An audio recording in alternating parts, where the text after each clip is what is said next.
இந்த வீடியோல நான் ரொம்ப சந்தோஷமான ஒரு செய்தி சொல்ல போறேன். என்ன அப்படின்னா, எல்லாரும் எதிர்பார்த்துட்டு இருந்த டாடா கேபிட்டல் இப்போ வந்துட்டு ஐபிஓ லான்ச் பண்றாங்க. ஸோ ஐபிஓன்னா தெரியாதுன்னு சொல்றேன். இனிஷியல் பப்ளிக் ஆஃபரிங் சரிங்களா? அதாவது ஷேர் மார்க்கெட்டுக்கு புதுசா ஒரு கம்பெனி உள்ள வந்துச்சு அப்படின்னா, அதை நம்ம வந்துட்டு ஐபிஓ அப்படின்னு சொல்லுவோம். ஸோ இந்த வருஷம் நாங்க வந்து உள்ள வரோம் அப்படின்னு சொல்லி டாடா கேபிட்டல் சொல்றாங்க. இது ஏன் வந்து நிறைய இன்வெஸ்டர்ஸ் ரொம்ப எதிர்பார்த்துட்டு இருந்தாங்க, ஏன் ரொம்ப குஷியா இருக்காங்க, எல்லாமே இந்த வீடியோல பார்க்க போறோம். இல்ல இன்னொரு சர்ப்ரைஸ் இருக்கு. டாட்டாவோட ஷேரு டாடா கேபிட்டல் மட்டும் இப்போ ஐபிஓ உள்ள வரல, பிக் பாஸ்கெட்டும் வந்து உள்ள வர போகுது. ஸோ யார் ஃபர்ஸ்ட் உள்ள வர போறான்னு சொல்லிட்டு எக்ஸ்க்ளூசிவா தமிழ்ல நம்ம இப்பதான் வீடியோ போட போறோம். ஸோ இந்த வீடியோ ஆரம்பிக்கிறதுக்கு முன்னாடி ரெண்டு டிஸ்க்ளைமர் தான். நம்பர் 1, இந்த வீடியோ நியூஸ் அண்ட் எஜுகேஷன் பர்பஸா இருக்கும். ஸோ நான் தரவுகளா சொல்ல போறேன் தவிர நான் ஷேர் மார்க்கெட் சஜஷன் சொல்ல போறது கிடையாது. ஸோ இந்த வீடியோ வச்சுட்டு நீங்க ஷேர் வாங்கினாலும் சரி, இல்லை வித்தாலும் சரி, அது முழுக்க உங்க பொறுப்பு தான் இருக்கும். எனக்கு கஷ்டப்பட பணம் சம்பாதிக்கிறீங்க, அது நீங்க உத்தரவாதமா இருக்கணும். ரெண்டாவது, யூடியூப்ல வீடியோ போட்டு பணம் சம்பாதிக்கிற எத்தனையோ பெருமை நானும் ஒருத்தன் தான். ஸோ இதே மைண்ட் செட்டோட இதே மோட்டிவோட வாங்க இந்த வீடியோக்குள்ள போகலாம். ஷார்ட் இன்ட்ரோவா நான் டாடா கேபிட்டல்னா என்ன சொல்லிடுறேன். டாடா கேபிட்டலோட ஓனர் யாருன்னு பாத்தீங்க அப்படின்னா டாடா குரூப் தான். சரிங்களா? சோ டாடா குரூப்போட 93% பங்குகள் யார் வச்சிருக்கா பாத்தீங்க அப்படின்னா டாடா சன்ஸ் தான். சரிங்களா? சோ இவங்க தான் வந்து வெயிட் தலைங்க. சோ இவங்க தான் டிசைட் பண்ணிருக்காங்க இப்போ டாடா கேபிட்டல் வந்துட்டு ஷேர் மார்க்கெட்டுக்குள்ள வரலாம் அப்படின்னு சொல்லிட்டு. சோ ஷேர் மார்க்கெட்டுக்குள்ள வரதுனால இதோட நெட்வொர்த் வந்து அவங்க லான்ச் பண்ணிருக்காங்க. சோ டாடா கேபிட்டலோட நெட்வொர்த் பாத்தீங்க அப்படின்னா 3.6 லட்சம் கோடி. சரிங்களா? இது வந்துட்டு ஒரு மிகப்பெரிய ஒரு ஐபிஓ. ஏன்னா கிட்டத்தட்ட இவங்க ஐபிஓ லான்ச் பண்ணோட வேல்யூவேஷன் பாத்தீங்க அப்படின்னா 11,000 கோடி வந்து பண்ணும் அப்படின்னு சொல்லிட்டு உள்ள வந்திருக்காங்க. இது இப்போ ரீசெண்டா இருக்க என்டிபிசி கிரீன் இருக்கு தெரியுமா? என்டிபிசி கிரீனோட ஐபிஓட இதான் பெருசு. சோ இப்போ லான்ச் ஆனதுல இந்தியாவில இதுதான் பெரிய ஐபிஓ. சரிங்களா? அது மட்டும் இல்லாம டாடா சன்ஸ் என்ன சொல்றாங்கன்னா, இந்த வருஷம் நாங்க வந்துட்டு 11 பில்லியன் வந்து கண்டிப்பா வந்து பண்ணுவோம். அதுல 2 பில்லியன் அந்த அளவுக்கான ரெவன்யூ, அதாவது $2 பில்லியன் ரெவன்யூவை எங்க டாடா கேபிட்டல் தரப்போகுது அப்படின்னு சொல்லிட்டு ஷியோரிட்டியா வந்து சொல்லியிருக்காங்க. எந்த அளவுக்கு போக போகுதுன்னு தெரியல. பட் ஸ்டில் ரொம்ப நம்பிக்கையா வந்து உள்ள வந்திருக்காங்க. சரிங்களா? சோ டாடா கேபிட்டல் உள்ள வரதுனால இன்வெஸ்டர்ஸ் வந்து நிறைய பேர் உள்ள வராங்க. ஆனா நோட் பண்ணி வச்சுக்கோங்க, டாடா கேபிட்டல் இந்த வாட்டி வர்றது சம்பாதிக்கிறதுக்காக வந்த மாதிரி எனக்கு தெரியல. பட் ஸ்டில் அவங்க லாஸ்ட்டை கொஞ்சம் மீட் பண்ணலான்ற மாதிரி தான் வராங்க. ஏன்னா இப்ப சமீப நாட்களாவே மார்க்கெட் வந்து செம்ம டவுன்ல இருக்கு. விஏஎக்ஸ்ன்னு சொல்லுவாங்க. விஏஎக்ஸ்ன்னு சொல்லப்படுறது வாட்டலிட்டி இண்டெக்ஸ் அப்படி சொல்லுவாங்க. இது இந்தியாவோட நிஃப்டி 50 வச்சு கால்குலேட் பண்றது, டாப் 50 கம்பெனி வச்சு கால்குலேட் பண்றது. அது வைக்கும் போது இப்போ 24%, அதாவது 24 பாயிண்ட்ஸ்ல வந்துட்டு விஏஎக்ஸ் வந்து போயிட்டு இருக்கு. ஸோ இது வந்துட்டு ரொம்ப ஒரு ஹை வால்டலான மார்க்கெட், அதாவது மார்க்கெட் வந்து ஸ்டேபிளா இல்லை. சரிங்களா? ஸோ அந்த டைம்ல வந்து இவங்க உள்ள வர போறாங்க. ஆனா இப்பவே அவங்க ரொம்ப வருஷம் கழிச்சு டாடா கேபிட்டல் வந்துட்டு ஐபிஓ வரப்போறது 2018 சொல்லி இப்பதான் வராங்க. சரிங்களா? ஸோ வரப்போ மார்க்கெட் இப்படி இருக்கு. எனக்கு தெரிஞ்சு ஜூன் ஜூலைல வந்துருவாங்க. மோஸ்ட் அப்படி சொல்ல முடியாது. ஒருவேளை அவங்க விட்ட காசை பிடிக்குன்னு சொல்லிட்டு சீக்கிரமா கூட வரலாம், பார்த்து தெரிஞ்சுக்கலாம். சரிங்களா? சோ இப்போ இவங்க உள்ள வர்றதுனால மார்க்கெட் எப்படி இருக்கும் பாத்தீங்க அப்படின்னா, ஆரம்பத்துல இமோஷன்ல வந்து மார்க்கெட் வந்து கேரி அவுட் ஆகும். அதாவது டாடா கேபிட்டல் மாதிரி ஒரு பிராண்டான உள்ள வரப்போ நிறைய இன்வெஸ்ட் வந்து காசை போடுவாங்க. சோ இதனால வந்துட்டு டக்குன்னு ஒரு ஸ்பைக் அடிக்கும். சரிங்களா? ஸ்பைக் அடிச்சதுக்கு அப்புறம் சடன் கீழே வந்து ஒரு சைடு வேவ்ஸ்ல மூவ் ஆகும். ஸோ சைடு வேவ்ஸ்ல மூவ் ஆகும்போது தான் அது அண்டர் வேல்யூடா இல்ல ஓவர் வேல்யூடா இல்ல கிராஷா கரெக்ஷன் தெரியும். சரிங்களா? சஜஷன் என்னன்னா, நான் பார்த்த எல்லா ஐபிஓமே ஆரம்பத்துல வந்து எமோஷனல் தான் வந்து கேரி அவுட் ஆகுது. எமோஷனல்னா என்ன? ஷேர் மார்க்கெட்டை பொறுத்த வரைக்கும் வாங்க ரேட் அதிகமாகும், விற்க கம்மியாகும். அதனால இந்த கிராஃப் வந்து மேலே கீழே வந்து போயிட்டு இருக்கு. ஸோ மேலே போறப்போ யாரோ வாங்கியிருக்காங்க, கீழே போறப்போ யாரோ வித்துருக்காங்க. சரிங்களா? ஸோ இதுதான் வந்து கான்செப்ட். ஸோ இந்த வாட்டி ஐபிஓ லான்ச் ஆகிறதுனால எல்லாருமே எமோஷனல் நிறைய காசு செலவு பண்ணுவாங்க. ஸோ ஒரு ஹிட் அடிச்சுட்டு அது கீழே வந்து சைடு வேவ் போகும். ஸோ சைடு வேவ் போறது தான் ஒரிஜினல் வேல்யூ. அப்போ நம்மளுக்கு தெரிஞ்சிடும். சரிங்களா? எனக்கு தெரிஞ்சு டாடா கேபிட்டல் வந்துட்டு என்ன சொல்றாங்க அப்படின்னா 230 பில்லியன் ஷேர்ஸ் வந்து ரிலீஸ் பண்றோம்னு சொல்றாங்க.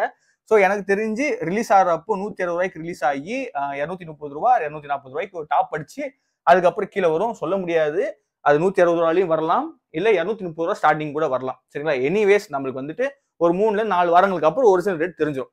சரிங்களா? சரி, இந்த பக்கம் பாத்தீங்க அப்படின்னா வந்துட்டு டாடா என்ன சொல்றாங்க அப்படின்னா, இந்த வருஷம் நாங்க கண்டிப்பா பிக் பாஸ்கெட் கொண்டு வருவோன்ற மாதிரி சொல்லியிருக்காங்க. சோ இப்ப கேள்வி என்னன்னா, டாடா இந்த வருஷம் 2 ஐபிஓ கொண்டு வருமா இல்ல ஒரு ஐபிஓ வந்து கொண்டு வருமா அப்படின்றது. சோ இதை பத்தி கொஞ்சம் டீப்பா பார்க்கலாம். பிக் பாஸ்கெட்ன்றது ஒரு குவிக் காமர்ஸ். குவிக் காமர்ஸ் அப்படின்னா இவங்க கிராசரிஸை வந்துட்டு உடனே வந்து டெலிவரி பண்றவங்க. ஃபார் எக்ஸாம்பிள் ஜெப்டோ, அதுக்கப்புறம் பிளிங்கிட்லாம் இருக்காங்க தெரியுமா, இந்த ஸ்விக்கி ஜொமேட்டோ, இவங்க எல்லாம் வந்து நம்மளுக்கு ஆர்டர் பண்ண உடனே எடுத்துட்டு வராங்க வீட்டுக்கு. அது நம்ம நேரா போல ஆன்லைன்ல அமேசான்ல ஆர்டர் பண்ண மாதிரி பண்றோம். சோ டேரக்டா நம்மளுக்கு 10 நிமிஷத்துக்குள்ள வீட்டுக்கு வரதுனால குவிக் காமர்ஸ் சொல்லுவோம், சீக்கிரமா வரதுனால. சரிங்களா? சோ இப்போ அந்த செக்டார்ல தான் வந்துட்டு பிக் பாஸ்கெட் இருக்கு. வேற கண்ணே ஜொமேட்டோ என்ன பண்ணாங்க அப்படின்னா, அவங்களோட கிராசரியான பிளிங்கிட்டை வந்துட்டு தனியா பிரிச்சுட்டாங்க. சரிங்களா? இனிமேல் நீங்க கிராசரி வாங்கணும் அப்படின்னா நீங்க பிளிங்கிட்ல ஆர்டர் போட்டு வாங்கணும். சோ பிளிங்கிட் என்ன சொல்றாங்க அப்படின்னா, நான் கூடிய சீக்கிரம் வந்துட்டு உள்ள வருவோன்ற மாதிரி சொல்றாங்க. ஜெப்டோ இஸ் ஆல்ரெடி ஆன ரஷ், சீக்கிரமா உள்ள வரதுக்கு. சோ அந்த ரேஸ்ல டாட்டாவும் கண்டிப்பா வந்து கலந்துப்பாங்க. ஏன்னா இப்போ ஜெப்டோக்கு வந்து அவங்க ஸ்பான்சர் வெளில போயிருக்காங்க.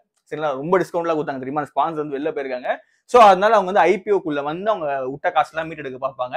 ஸோ அந்த ரேஸ்ல வந்து இப்போ டாட்டா வந்து கலந்துப்பாங்க. இப்போ வரலாம் டாட்டாக்கு இப்போ எந்த வாய்ப்புமே கிடையாது. சரிங்களா, இது வந்து ஒரு கண்டிஷன்.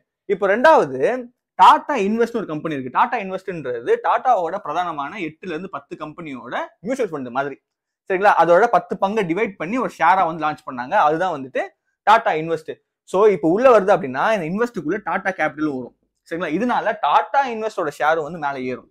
ஏன்னா இப்போ இந்த டாட்டாவோட மொத்த கம்பெனியோட இன்வெஸ்ட்மெண்ட் மேனேஜ்மெண்ட் தான் டாடா கேபிட்டல்.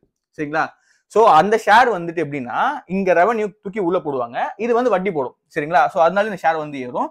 சோ அதனால இதை வந்து டபுள் டமாக்கா அப்படின்னு சொல்றாங்க. டபுள் டமாக்கா அப்படின்னா டாடா கேபிட்டல் உள்ள வரதுனால, அதாவது ஒரு எப்படி சொல்றது, ஒரு மரத்தோட வேரே உள்ள வந்து செழிப்பா இருக்கிறப்போ மரம் நல்லா இருக்கும்னு சொல்லுவாங்கல்ல, அந்த மாதிரி தான். சோ இது எல்லாத்தோட மணியை மேனேஜ் பண்ற இதுவும் நல்லா வந்து வரும் அப்படின்னு சொல்றாங்க. அது மட்டும் இல்லாம டாடா கேபிட்டலோட பிரதானமான தொழில் பாத்தீங்க அப்படின்னா பஜாஜ் பினான்ஸ் தெரியுமா, அது என்ன பண்ணுது, சேம் டாடா கேபிட்டல் பண்ணுது. அவங்களும் ஹோம் லோனு, அப்புறம் இஎம்ஐஸ், கார் லோன் எல்லாமே கொடுத்துட்டு இருக்காங்க. அது மட்டும் இல்லாம இது வந்து ஒரு நான் பேங்கிங் கம்பெனி. சரி, நான் பேங்கிங் அப்படின்னா ஒரு பினான்சியல் இன்ஸ்டிடியூஷன் மாதிரி. சரியா, இவங்க எல்லாம் வந்துட்டு லோன்ஸ் அந்த மாதிரியான ஒரு நான் பேங்கிங் செக்டர் செய்வாங்க. இந்த மைக்ரோ பினான்ஸ் சொல்லுவாங்க தெரியுமா, அதுலேயே உங்களுக்கு கொஞ்சம் பெரிய கைங்க. சரிங்களா, ஸோ அந்த மாதிரியான வேலைகளை வந்து செய்ய ஆரம்பிப்பாங்க. அது மட்டும் இல்லாம டாடா கேபிட்டல் சொல்றாங்க அப்படின்னா நாங்க இந்த வாட்டி எங்க ஷேர் ஹோல்டர்ஸுக்கு ஈக்விட்டி பேசிஸ்ல வந்து டிஸ்கவுண்ட்ஸ் கொடுப்போம் அப்படி சொல்றாங்க. அது எந்த அளவுக்கு வேணா இருக்கலாம். அவங்க இந்த மாதிரி ஒதுக்கி இருக்கிறது 150 கோடி கிட்ட வந்து ஒதுக்கி இருக்காங்க, டிஸ்கவுண்ட்ல நாங்க வந்து கொடுப்போம் அப்படின்ற மாதிரி வந்து சொல்லியிருக்காங்க. ஸோ இது எந்த அளவுக்குன்னு தெரியல. பட் எப்படி சொல்றாங்கன்னா ஒரு சம பாசிட்டிவான சைன்ல வந்து உள்ள வராங்க. ஆனா இப்போ மார்க்கெட் அவங்களுக்கு வந்து ஃபேவரா இல்ல. சரிங்களா, மறுபடியும் சொன்ன மாதிரி தான் டாடா கேபிட்டல் இப்போ வந்துட்டு ஒரு 6 மாசத்து வரைக்கும் அவங்க விட்ட காசை எடுப்பாங்க. ஏதாவது டாடா மோட்டார்ஸ்ல, அப்புறம் டிசிஎஸ்ல, அப்புறம் டாடா எலக்ஸில, டாடா டெக்னாலஜி தான் வந்து சம்மடி. சரிங்களா, ஸோ அதில் விட்ட காசு எல்லாத்தையும் எடுத்து டெப்ட் ஃப்ரீ ஆவாங்க. ஏன்னா அவங்க அப்போ சொல்லிட்டு அதான் நான் டெப்ட் ஃப்ரீ ஆகணும், கடன் இல்லாத கம்பெனி ஆகும்னு சொல்லிட்டு. ஸோ டாடா கேபிட்டல் உள்ள வரதுக்கான நிறைய ரீசன்ஸ் எதுவும் ஒன்று, தயவு செஞ்சு ஸ்டார்டிங் மார்க்கெட் ஒரு 3 வந்துட்டு ஐபி உள்ள வரப்போ ஒரு 3ல இருந்து 4 மாதங்கள் எமோஷனலி டிரைவன் ஆகும். கீழே வரப்போ ஒரிஜினல் பிரைஸ் தெரிஞ்சு அப்புறம் நம்ம கேல்குலேட் பண்ணிக்கலாம். ஸோ அது வரைக்கும் அது உங்க விருப்பம் தான். சரிங்களா, ஸோ ஆனால் மார்க்கெட் அப்படிதான் என்னோட யூகப்படி டிராவல் ஆகும். சட்டுன்னு ஒரு ஹைப் அடிக்கும், அதுக்கப்புறம் புஷன் கம்மியாகும். வச்சுக்கோங்க. மார்ச் மாசம் 9ஆம் தேதி வந்து ரெக்கார்ட் பண்ணிட்டு இருக்கேன் 2025. ஸோ பாத்தீங்க அப்படின்னா நான் தான் வந்து ஃபர்ஸ்ட் யூடியூபர் பிக் பாஸ்கெட் வந்து உள்ள வரும் அப்படின்னு சொல்லியிருக்கேன். எனக்கு தெரிஞ்சு மேபி இருக்கலாம், மற்றவங்க சொல்லியிருக்கலாம். பட் பிக் பாஸ்கெட் உள்ள வரும். எனக்கு தெரிஞ்சு இந்த ஜூலை மாசம் டாடா ஐபிஓ உள்ள வந்து வர டிசம்பர் இல்லைன்னா அடுத்த 2026 ஜான்ல வந்து பிக் பாஸ்கெட் வரலாம். அப்படி இல்லையா இந்த வருஷமே வந்து மிட் ஆஃப்ல ஒரு நல்ல ஒரு இன்டர்வல்ல வந்து 2 ஷேருமே வரலாம். பட் எது முன்னாடி வரும்னு தெரியல. ரெண்டுமே வரலாமா, எது முன்னாடி வரும்னு தெரியாது. பட் இப்போதைக்கு ரொம்ப பாசிட்டிவான சைன்ஸ் வந்து பாத்தீங்க அப்படின்னா வந்து டாடா கேபிட்டல் இருக்கு. நான் இன்னும் கூட எக்ஸ்க்ளூசிவா சொல்றேன், இந்த வருஷம் எல்ஜி எலக்ட்ரானிக்ஸும் உள்ள வரும். அதுக்கப்புறம் வந்துட்டு பிஎம்டபிள்யூ வந்துட்டு எப்படி ஹுண்டாய் வந்து தாயக கம்பெனி உள்ள வந்து காசு எடுத்துட்டு போனாங்களோ அதே மாதிரி பிஎம்டபிள்யூ வருவாங்க. ஏத்தர் வரதுக்கான வாய்ப்புகள் அதிகமா இருக்கு. ஏத்தரை ஹீரோ வாங்கி உள்ள வராங்களா இல்லைன்னா வந்துட்டு ஏத்தர் தனியா வராங்களான்றதா மேட்ரு. ஜெப்டோவும் வராங்க. கிட்டத்தட்ட இந்த ரொம்ப கிராஷான மார்க்கெட்டை யூஸ் பண்றதுக்காக பெரிய தலைங்களாம் வர போறாங்க. ஸோ இந்த வருஷம் பயங்கரமான ஒரு வருஷமா இருக்கும். ஸோ இந்த மாதிரியான விஷயங்கள் டக்கு அப்படி நான் ஆசைப்பட்டீங்கன்னா சப்ஸ்கிரைப் பண்ணி வச்சுக்கோங்க. சரிங்களா, எனக்கு ரெகுலர் ஃபாலோவர்ஸ் வேணும். நான் மற்ற யூடியூப் பூசி மொழியில சொல்லிக்க மாட்டேன். நான் எல்லாமே ஓப்பனாக சொல்லுவேன். ஃபார் எக்ஸாம்பிள் சொன்ன டிஸ்கிளைமரா இருக்கட்டும், ஒரு ஸ்பான்சர்ஷிப்பா இருக்கட்டும், இல்லை ஒரு ஷேரா இருக்கட்டும், எல்லாமே நான் வந்து ஓப்பனாக சொல்லிடுவேன். சரிங்களா, ஸோ தெரிஞ்சு நான் சப்ஸ்கிரைப் பண்ணிக்கோங்க. உங்க ஃப்ரெண்ட் யாராவது ரொம்ப ஷேர் மார்க்கெட்ல இருந்தாங்க அப்படின்னா ஷேர் பண்ணி விடுங்க. நான் ஏன் இவ்வளவு ஜாலியா இருக்கேன் அப்படின்னா நான் ரொம்ப, அதாவது நான் இன்வெஸ்ட் பண்ண ஸ்டார்ட் பண்ணப்போ நான் எதிர்பார்த்த ஒரு ஷேர் பாத்தீங்கன்னா டாடா கேபிட்டல். இப்போ அது வருதுன்றப்ப ரொம்ப சந்தோஷமா இருக்கேன். சரிங்களா, தெரிஞ்சுக்கலாம் எத்தனை பேரும் டாடா கேபிட்டல் இன்ட்ரெஸ்டா இருக்குன்னு சொல்லிட்டு கீழே கமெண்ட்ஸ்ல கமெண்ட் பண்ணுங்க, பார்த்து தெரிஞ்சுக்கலாம். இந்த மாதிரி இன்ட்ரெஸ்டிங் கண்டென்ட்டோட மீட் நெக்ஸ்ட் வீடியோ. பை பாய்.